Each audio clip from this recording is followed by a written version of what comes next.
entonces están, digamos, ordenados por temas, donde tú puedes acceder, tú puedes descargar, y bueno, tú puedes hacer lo que tú quieras con estos temas, obviamente, en el buen sentido, compartirlo con toda confianza con tus amigos. Y, y bueno, ese es mi espíritu, que podamos hacer crecer la palabra del Señor. Bueno, vamos a empezar a este tema, Israel, señal de Dios, y vamos a ir rápidamente al libro de Génesis. ¿Ya? Vamos a Génesis, capítulo 37, versículo 9, y vamos a ver la historia de un personaje llamado Jacob, que luego fue transformado su nombre a Israel. ¿Ya? Y vamos a ver lo que dice. Después tuvo otro sueño y lo contó a sus hermanos. Esto habla de José, hijo de Jacob. Y les dijo: he tenido otro sueño. Soñé, fíjese, que el sol, la luna y 11 estrellas se inclinaban a mí. ¿Ah? Qué sueño más especial, le dijo a sus hermanos. ¿Ya? Y el 10 dice: y lo contó a su padre y a sus hermanos. Su padre le reprendió y le dijo: ¿qué sueño es este que tuviste? ¿Acaso vendremos yo, tu madre y tus hermanos a postrarnos en tierra ante ti? Bueno, si bien aquí no dice realmente que Israel eh, es señal de Dios, pero está incluido. Quiero hablar un poquito brevemente de este relato para que nos situemos y para que veamos en qué me estoy apoyando para decir que Israel es señal de Dios. Fíjese que Jacob, ustedes saben quién fue Jacob, el descendiente de Abraham. ¿Ya? Abraham, el padre de la fe, muchos saben la historia, que también, aparte de Isaac, tuvo otro hijo que fue anterior a Isaac, que la Biblia dice que fue un hijo por la carne, ¿ya? Y fue un tema que yo hablé en su oportunidad, que Abraham no se movió en la quietud cuando tenía que estar tranquilo, y luego podemos ver de que Abraham hizo algo que no debió haber hecho, que tuvo un hijo con la esclava egipcia, y nació Ismael, quien hoy día son la mayoría de los musulmanes de los pueblos árabes.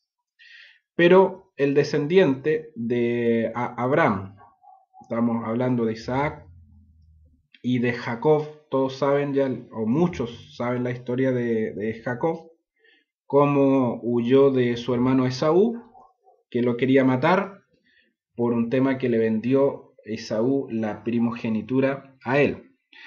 Entonces, este personaje, Jacob, tuvo muchos hijos, y tuvo 2 hijos con la mujer que amaba realmente, porque recordemos que tuvo algunas mujeres, pero amaba una, era la especial, y el primer hijo de esa mujer se llamó José. ¿Ya? Sabemos que Dios le estaba hablando a José por medio de sueños, y que iba a salvar tanto a su familia como el país de Egipto por la escasez de 7 años que vivió ese país. Y en medio de todo esto, Dios le daba sueño a este José, en el cual iban a concretarse en el tiempo de Dios. Pero un sueño bien especial fue que le mostró, y que él veía que el sol, la luna y las estrellas se postraban a sus pies. Y sabe que este Jacob sabía en parte el sueño. ¿Por qué digo en parte? Porque no lo entendió completamente, pero lo que sí supo de que él era el sol, su esposa era la luna, y las estrellas eran los hermanos de José. Entonces, hermanos, podemos ver aquí la historia de Jacob como el sol, representado como el sol. La Biblia dice que en Génesis 1:14 Dios puso lumbreras, Dios puso el sol, puso la luna para señales. ¿Ya? Y alguien me puede decir, bueno, vamos a leerlo. Dice, dijo luego Dios, Génesis 1:14, haya lumbreras en el firmamento de los cielos para separar el día de la noche, ¿ok? Que sirvan de señales para las estaciones, los días y los años. Alguien me puede decir, bueno, pastor, yo creo que está torciendo o que está, qué sé yo, hablando algo que no es. Pero si nosotros nos damos cuenta que las lumbreras, el sol y la luna, Dios lo puso por señales, son para estaciones. Y la palabra estación es una palabra bastante amplia que habla más del otoño, primavera, verano, invierno, sino que también habla de estaciones, de las ocasiones o las sazones. ¿Qué son eso? Significa son tiempos establecidos por el Padre para que Dios haga algo, una acción de mucha importancia que va a marcar, digamos, el destino del mundo o de una nación como el pueblo de Israel. ¿En qué me baso? ¿Ya? Que Jesucristo mismo dice que el Padre sabe las ocasiones o sabe las sazones. ¿Ya? Cuando le preguntaron los discípulos al Señor, ¿cuándo vas a venir en tu reino? Y Cristo, en su condición de hombre, dijo, no lo sabe el Hijo, ni siquiera los ángeles del cielo, solo mi Padre conoce las sazones, conoce los tiempos, conoce las estaciones, ¿ya? Conoce las temporadas. Entonces, cuando nosotros leemos la palabra del Señor, la palabra tiene siempre una profundidad, tiene una trascendencia. ¿Ya? ¿Por qué? ¿Y en qué me apoyo también? Me apoyo también que las lumbreras, incluidas las estrellas, estaban puestas por señales cuando nació el Señor Jesucristo, porque la Biblia habla de que una estrella guiaba a los Reyes Magos. ¿Ya? Joel dice que el sol se convertiría en tinieblas y la luna en sangre. Entonces, hermanos, está demostrado por la misma palabra que el sol, la luna y las estrellas, o sea, las lumbreras que Dios puso en el firmamento, están para señales, están para hablarnos algo. Entonces, ¿qué tiene que ver con Israel como señal de Dios? Tiene que ver porque Jacob ya sabía de que él era una señal, porque él se consideraba o él era representado por el sol. Recordemos que Jacob tenía que pasar un proceso por Dios para convertirse en Israel. Y lo vamos a ver acá, y yo estoy colocando toda esta base para hablar las últimas cosas que están pasando con el pueblo de Israel, que realmente es algo alarmante. Y yo digo, ¿cómo el Señor no ha venido hasta el día de hoy? Si lo que vamos a ver, lo que vamos a escuchar es porque ya realmente el Señor debería estar viniendo ya. ¿Ya? Entonces, fíjese, en Génesis 32:24 dice, y así la palabra del Señor, así se quedó Jacob solo y luchó con él un varón hasta que rayaba el alba. Cuando el hombre vio que no podía con él, tocó el sitio del encaje de su muslo y se descoyuntó el muslo de Jacob mientras con él luchaba. Aquí pasó de que Esaú estaba buscando a Jacob, su hermano. Recordemos que él se juramentó, ¿ya? él dijo en su corazón, dice que yo mataré a mi hermano Jacob. ¿Ya? No iba a Esaú para abrazarlo, no iba para bendecirlo, no iba a preguntarle cómo te ha ido, cómo estás, hermano mío, tantos años. No, no, sino que Jacob se juramentó. Jacob dijo, yo mataré a mi hermano. Jacob, quiero decir, Esaú dijo, Esaú, quiero decir, yo mataré a mi hermano Jacob después del luto que haya pasado con mi padre. ¿Ya? Entonces, vemos hoy en día el entorno de lo que está pasando Israel. Hablaba el domingo pasado, hablé un poquitito en Concepción y también acá en Temuco y también algunos programas mencioné de que Israel ha quedado solo, actualmente está solo Israel. Recordemos que Estados Unidos fue por muchos años una cobertura, fue como un bastón, fue como un muslo donde se apoyaba Israel, pero hoy en día Estados Unidos abandonó a Israel. Israel está solo. Fíjese que hay un... A ver, ¿cómo lo puedo decir? Hay una ¿cómo se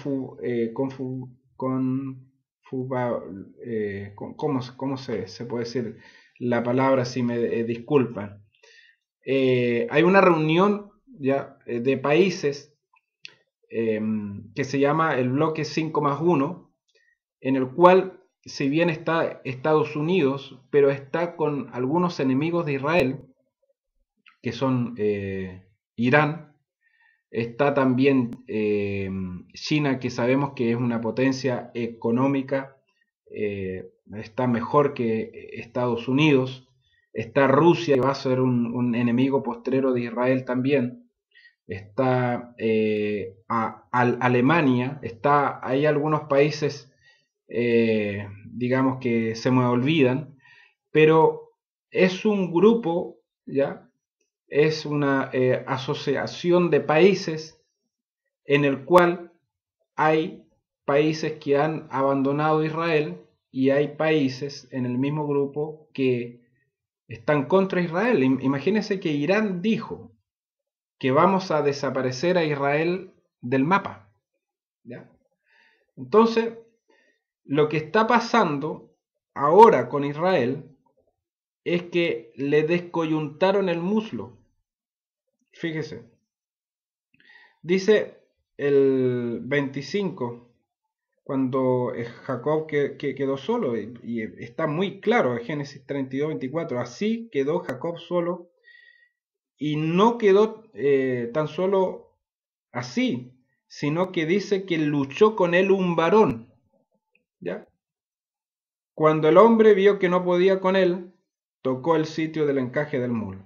Fíjese que el varón de Dios, este ángel, este personaje misterioso que venía de Dios, empezó a luchar con Israel. Israel por mucho tiempo había estado en un estado de ateísmo, que había abandonado a Dios, que había dejado a su Dios, pero había un trato de Dios. Y hay hasta la fecha, hasta hoy en día, un nuevo trato de Dios con Israel. O sea, Dios está luchando con Israel para conquistar su corazón, para que Israel se vuelva a él. No es que esté luchando para exterminarlo, no es que esté luchando para destruir a su pueblo Israel, sigue siendo el pueblo de Israel. Dios tiene juramento y tiene pacto con su pueblo, ¿ya? Con el Israel de Dios, que es la iglesia de Cristo Jesús, o el Israel espiritual, que somos nosotros, los hijos de Dios. Pero fíjese que el Señor luchó con Israel y está luchando para que Israel se vuelva a él. Y le sacó el muslo que se llama Estados Unidos, y Dios lo está dejando cojo. ¿Por qué? Porque Israel se tiene que apoyar en Dios, tiene que volver a apoyarse, tiene que volver a poner su cuerpo en el muslo que se llama Dios, tiene que volverse en definitiva a Dios de todo corazón. Fíjese que Netanyahu, que fue reelegido exitosamente en las elecciones que hubieron hace algún tiempo atrás, dijo este hombre y dijo este presidente, que algo que me impactó mucho, que Israel empiece a orar, ¿ya? Que vaya a los montes a orar, que se junten a orar. Fíjese, y que yo era como difícil de creer, pero un presidente de una nación que diga y ordene a su pueblo, a su nación, a que se vuelva a Dios y a que ore a Dios, es porque está pasando algo, ¿ya? O sea, Dios está tratando con Israel. Dios está haciendo algo con Israel para que Israel se vuelva a Él. Lo otro, lo que está pasando con Israel es algo realmente impresionante. Recordemos que el tercer templo de Israel va a ser construido en tiempo de aflicción, en el tiempo de la aflicción de Jacob. Dice Jeremías 37, ah, cuán grande es aquel día, tanto que no hay otro semejante a él. Es un tiempo de angustia para Jacob, pero de ella será librado. Fíjese que Israel va a pasar por la gran tribulación, pero el Señor va a cuidar y a proteger a su pueblo, va a librar al pueblo de Israel. Y lo que está haciendo Israel actualmente en relación al templo, aparte de que ya tienen el templo construido en paneles y en partes, ya eso ya se sabe desde los años 70, ya más o menos. Lo último que está haciendo Israel está terminando el altar de sacrificio de oro. Y aparte de muchos mobiliarios que existían en el templo antiguo, Israel ya los tiene hechos, ¿ya? El candelabro de oro, qué sé yo, las cortinas del templo. ¿Y qué quiero decir con todo esto? No estoy diciendo que lindo, que precioso, que Israel va a construir un templo. Lo que yo estoy diciendo de que Israel ya está preparado, ya está listo, ya para que se levante el templo y empiece el sacrificio continuo. La palabra dice que el hijo de iniquidad, el anticristo, va a parar el sacrificio continuo que se va a hacer en el templo, ¿ya? O sea, lo que estamos viendo es el inicio de otra era, ¿ya? Lo que estamos viendo es la preparación y está por comenzar el inicio de la próxima dispensación, hermanos, ¿ya? ¿Qué significa esto? Ya que el tiempo de la gracia ya se está cerrando, ya se está concluyendo, estamos al borde y estamos presenciando ya casi una transición de dispensación, de otra era, de un nuevo un trato de Dios con la iglesia y con su pueblo Israel, ¿ya? Entonces, hermanos, hay que considerar esto. Y lo que quiero, la información que quiero dar al final, ahora, es una información que yo creo que ni ha pasado por la mente de algún cineasta, pero es realmente impresionante. Dios tocó a un millonario israelí y Dios le habló y Dios le mostró que en un lugar llamado Petra, él tenía que poner textos bíblicos en un tipo de material y un tipo de impresión que soportara la humedad y las condiciones del clima. Tenía que ser agujeros en las rocas de ese lugar, que también hay un templo que yo no sé si será, qué sé yo, bueno, pero hay un templo ahí y que en las rocas tenía que poner fragmentos de la Biblia que hablara de que el Mesías era aquel que había sido traspasado en sus manos y en sus pies, y que este hombre haya gastado gran parte de su fortuna en hacer lo que Dios le dijo, y en estos orificios puso esos textos y los selló en la roca, porque Dios le dijo que cuando en la angustia de Jacob muchos israelitas iban a pasar por aquel lugar, iba a haber un terremoto, y ellos se iban a dar cuenta que dentro de la roca ellos les será revelado que el Mesías que esperan ellos era el Cristo Jesús que había venido, porque dirán: Señor, nos están matando, nos están exterminando, pero Dios le va a mostrar y Dios se va a revelar como su Mesías, como el Cristo Jesús a quien rechazaron. Entonces se lamentarán y se darán cuenta que el Mesías que ellos estaban esperando había venido como el primogénito de Dios, y no le reconocieron, y el pueblo de Israel se volverá a Dios. Eso realmente es impresionante lo que Dios está haciendo, ¿ya? Actualmente esos escritos, esos textos bíblicos están en Petra, están en aquel lugar, listos ya para que Dios se manifieste a ellos como el Mesías, ¿ya? Lo otro, volviendo al tema del culto del templo, aparte que para que se construya el templo y empieza a funcionar el culto, la mezquita musulmana tiene que volar. Significa que va a haber una gran guerra de proporciones épicas contra el Islam, ¿ya? O sea, realmente va a haber algo impresionante, ¿ya? Y los que no saben, ya hace algunos días atrás, a principios de abril, pasamos la tercera luna de sangre, y había una persona que me estaba escribiendo, Ángel Ramón, ya que parece que no le quedaba muy claro qué es la luna de sangre. Es una señal que Dios puso en la luna, ¿ya?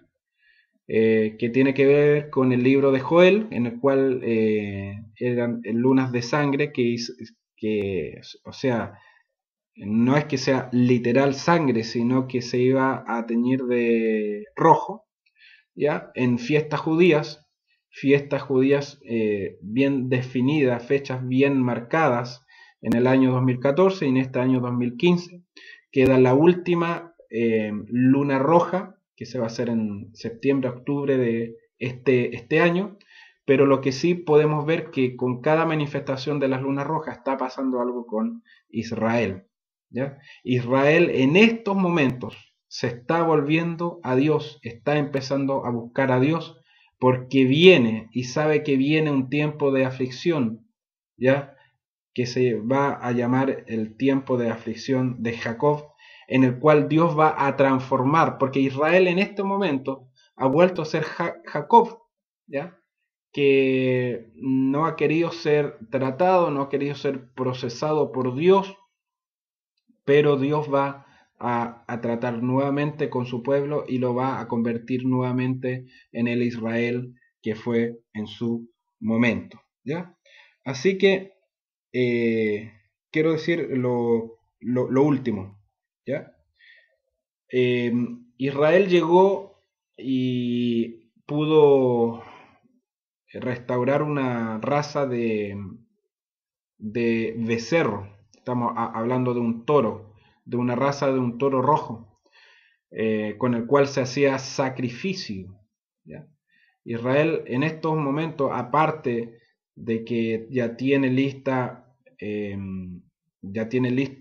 los levitas, ¿ya? Que son muchos israelitas de apellido Cohen, ¿ya? Que habla la Biblia, que se relaciona con los coatitas del Antiguo Testamento, eran los levitas, los cantores, los que ministraban en el templo. Eso ya está listo, ¿ya? Y la vaca roja también ya tienen, volvieron a tener la raza pura, que es la vaca o el toro rojo, para el sacrificio. O sea, en otras palabras, Israel está preparándose para lo que viene, porque ellos realmente saben las cosas que vienen. Y la iglesia de Dios, ¿ya? El Israel espiritual conformada por judíos y por gentiles que creemos en Jesucristo y en su retorno, tenemos que estar al tanto, ¿ya? Porque si Israel está pasando una situación, a nosotros nos va a afectar también eh, directa o indirectamente, porque si Dios está tratando de Israel, está tratando también con la iglesia de él, ¿ya? Así que no podemos separar las dos cosas. Hay una ligación entre Israel y la iglesia. Lo que le pase a Israel tendrá una relación con la iglesia. Dios está tratando por un lado a la iglesia, a los hijos de Dios, como a la casa de Israel también. Entonces, busquemos al Señor, ¿ya? Israel está buscando al Señor, está orando, cuanto más la iglesia. Israel se está preparando para lo que viene, cuanto más la iglesia tiene que estar preparada para el retorno del Señor. Limpiemos nuestras vestiduras, volvámonos a Dios en oración, en santificación. Volvámonos a la palabra, que es el espejo que Dios nos pone para podernos mirar si estamos bien o estamos mal, porque muchos creen estar listos para irse con el Señor, pero ignoran la palabra de el Señor. Recordemos que Dios es un Dios justo, Dios es un Dios legal. Si estamos en una ilegalidad, si estamos viviendo una vida aparentemente cristiana, pero que vemos que hay algo que no está correcto, Dios no puede pasar por encima de su palabra, ¿ya? Porque Dios estableció su palabra como ley, como verdad, como justicia, ¿ya? Y como Dios es un Dios legal y el mundo espiritual funciona por temas legales que están en la palabra del Señor, tenemos que volvernos a Dios. Tenemos que ordenar nuestra vida. Si no te estás congregando, tienes que hacerlo urgentemente, ¿ya? Para eso están los pastores, para que nos puedan preguntar, para que nos puedan consultar, y nosotros vamos a soltar el consejo de Dios, no digamos de nuestro corazón, por muy noble que sea, o por muy lindo, o por qué sé yo, por una palabra muy noble, sino que estamos soltando la palabra de Dios, estamos soltando el consejo de el Señor para tu vida. ¿Qué es lo que dice Dios? ¿Ya? Así que tengamos el cuidado de constantemente limpiarnos, lavarnos cuando el Espíritu Santo nos muestre que hay faltas, que hay fallas, ya que hay inclinaciones, que hay debilidades. Tenemos que volvernos a Dios totalmente, entregarnos con nuestro corazón, con nuestra alma, nuestro espíritu, nuestro cuerpo, todo nuestro ser, pedirle al Señor que el Señor nos prepare y que nos deje que estemos en condiciones para ese gran día, para que nos podamos podamos ser calificados para irnos con el Señor, ¿ya? Porque actualmente la iglesia de Dios, como está hoy en día, no está calificada aún. Dios va a tener que hacer muchas cosas, y nosotros también, ¿ya? Dios está decidido en cumplir su parte, pero nosotros tenemos que responderle a Dios si queremos irnos con Él. Viene un gran mover del Señor, viene cosas muy hermosas para la iglesia de Dios, y vienen tiempos muy peligrosos también para Israel, ¿ya? Así que nos tocó vivir un tiempo conflictivo, un tiempo donde hay mucho peligro, pero también un tiempo de una manifestación de una gloria de Dios tan grande que nos dejará listos para ser la iglesia gloriosa que se va con el Señor para festejar las bodas del Cordero.